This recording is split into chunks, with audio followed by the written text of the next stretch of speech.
Agora, eu tenho uma... bom, já que já estamos nesse plano aí que é muito interessante para muita gente, né? Eu queria... É uma coisa que uma pergunta pessoal. Vamos lá. Como é que a gente chegou aqui? O que é o homem na Terra? Por que a gente está aqui?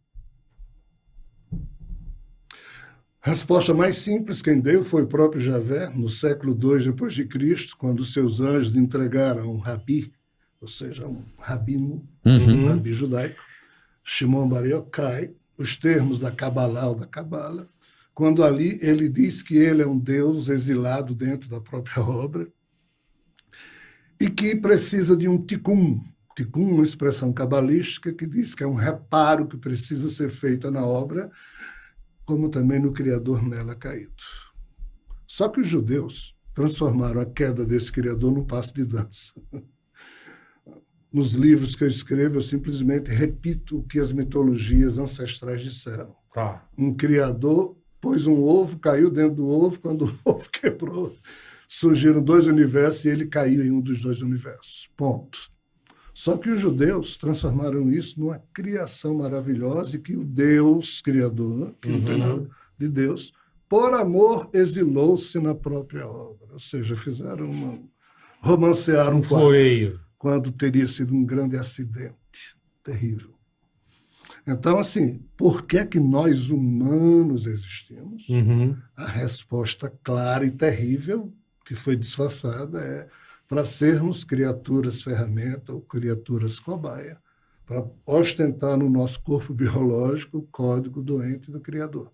E cada eu humano, na medida que vai evoluindo, vai consertando esse código com o seu progresso pessoal. O nome disso na Cabala é Tikkun. Quantos cabalistas entendem desse jeito? Nenhum. Um dos livros que eu publiquei chama-se Tzimtzum, o exílio forçado do Criador. Esse Tzimtzum... Vai explicar isso. É uma expressão de um outro rabi famoso da Kabbalah, da Idade Média, que seria o barulho que o Criador, caindo na própria criação, o barulho quântico, teria feito. Na verdade, ele despedaçou-se. E nesse livro eu faço uma interpretação da Kabbalah, ou Kabbalah, que foge totalmente ao romantismo de tudo que foi entendido até hoje. Então, os livros que eu escrevo não são agradáveis, as palestras que eu faço, muito menos. São mais de 500 palestras diferentes. Caraca. De 2, 3 horas. Eu tô falando Diferentes. que é bem mais. Sim, imagino. São livros publicados, 54, mas tem uma porrada de livros. Porra. Então, assim, é um negócio totalmente maluco. É uma quantidade de informação que eu mesmo... Você é o próprio... a nuvem. Eu não enlouqueço. É a nuvem. Eu não enlouqueço. Primeiro que eu não me levo a sério, no sentido de me achar isso ou aquilo. Eu não sou porcaria nenhuma. Segundo, sou livre para errar. Terceiro, eu sempre digo, não sei se está certo. Com isso, eu não perco um segundo do meu tempo tentando convencer ninguém de coisa alguma e nem fico chateado, nem triste. Meu ego não está nessa história.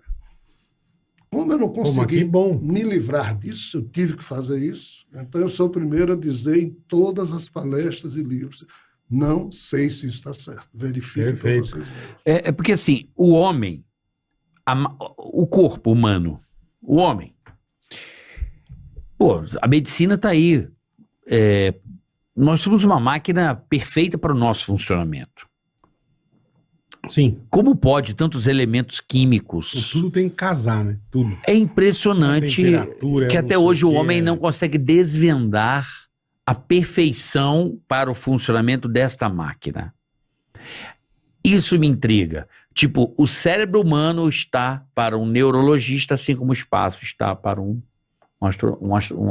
astrônomo. Então, assim, o cérebro humano é um negócio muito doido.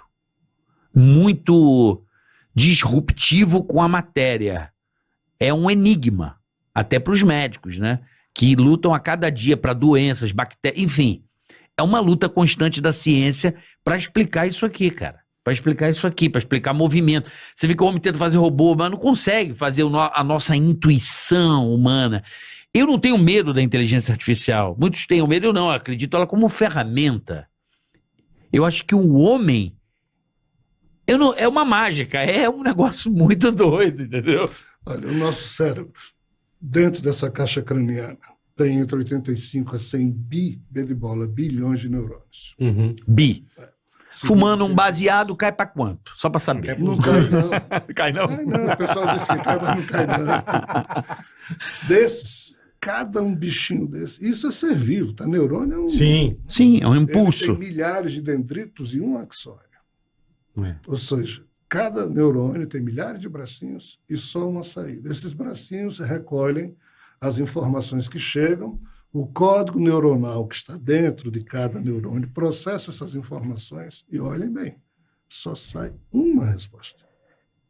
Entre 400 bilhões de bits, bilhões de informações, Passar em uma. sai uma ancorada em 2.000 desses 400 bilhões de bits.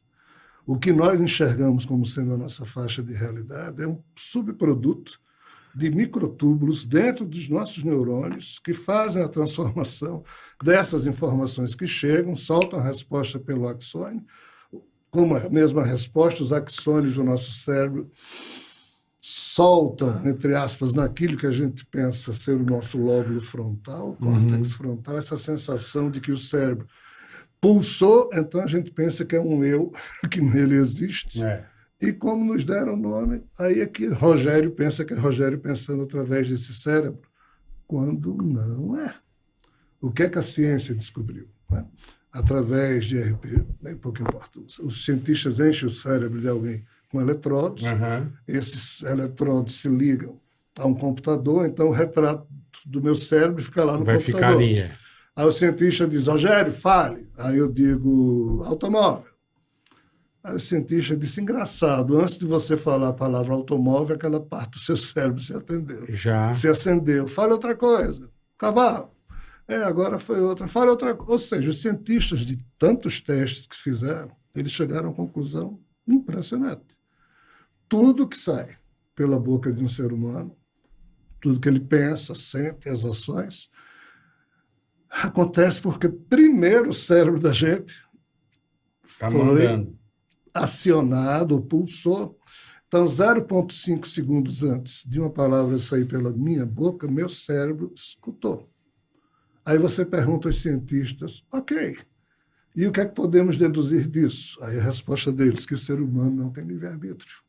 Porque se o que você fala, porque seu cérebro mandou... 5 segundos antes. Então, aqui tem um problema. Aí você pergunta para os cientistas, e por que é que o cérebro se acende? É um acaso. Aí os caras estudam 20, 30 anos com PhD para dizer que o acaso... Isso tudo porque eles não querem reconhecer, os cientistas clássicos, né, que há aquilo que a física quântica aponta, a figura do observador ou de uma consciência quântica ligada a esse cérebro. Aí, quando essa consciência pulsa, esse cérebro se acende, aí Rogério fala. Tá maluco? Mas qual é a questão? Por que eu gosto dele? Qual é a questão? O rádiozinho, quando fala, não tem locutor dentro do rádio. Verdade. Não, do rádio, esse não. corpo, quando fala, não tem gente aqui dentro. Isso aqui é só podridão organizada aqui dentro. Isso é lá uma verdade. Podridão organizada. Cadê o eu da gente? Porque esse corpo não é o eu da gente. É só o processador que está sendo acionado por algo e... Só que esse cérebro, ele pensa que pensa.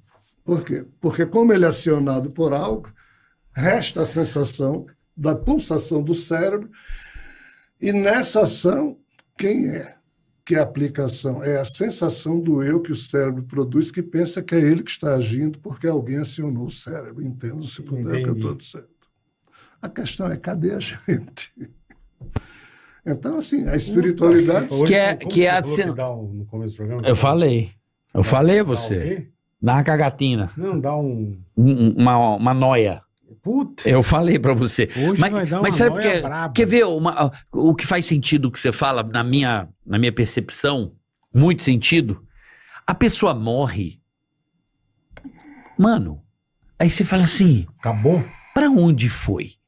Essa é a grande noia da... Essa é a grande pergunta. Mas Quero. Meu corpo já morreu 2 vezes.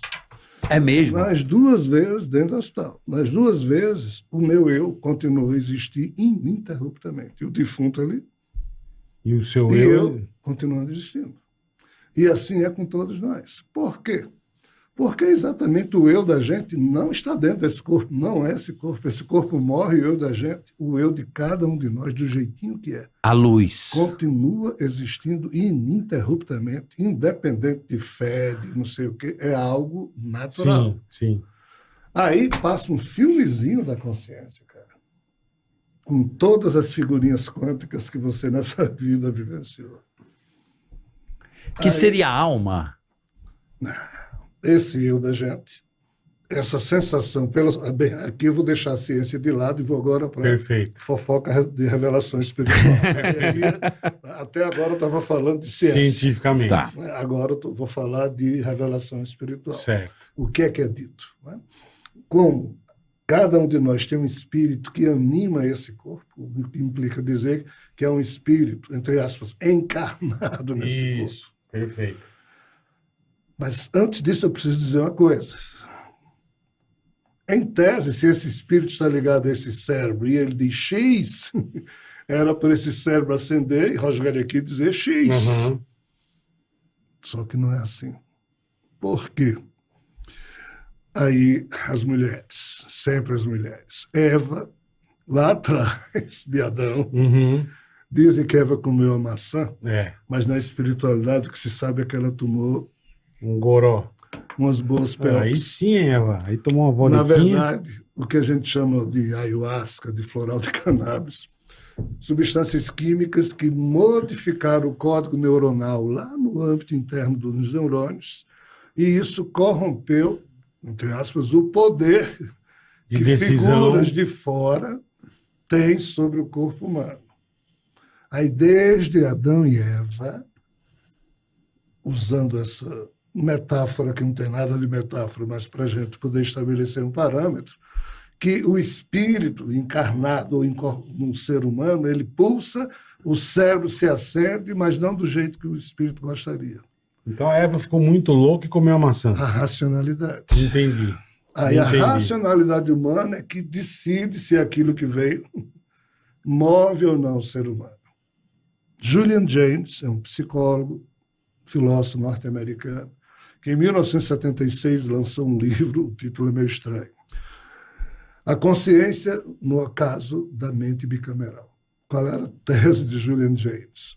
O ser humano tem 2 hemisférios. Perfeito. Em um dos hemisférios incidiria esse impulso que vem de lá, mas que ele chama no livro de a voz dos deuses, já que quem criou o corpo humano desse jeito, criou para dominar o ser humano de fora, do jeito que um rádio você influencia de fora. Uhum.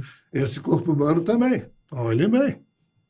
Então, na tese de Julian Jaynes, que é a base de Westworld, aquela série formidável da Sei. HBO, de como se construir androides para deles se servir, na tese de Julian Jaynes, vem a voz dos deuses, incide sobre um dos hemisférios humanos, aí o eu da gente, porque na hora que esse cérebro se acende, a sensação do nosso eu passa a existir, aí o eu da gente usaria o outro hemisfério só para usar da racionalidade para obedecer à voz dos deuses.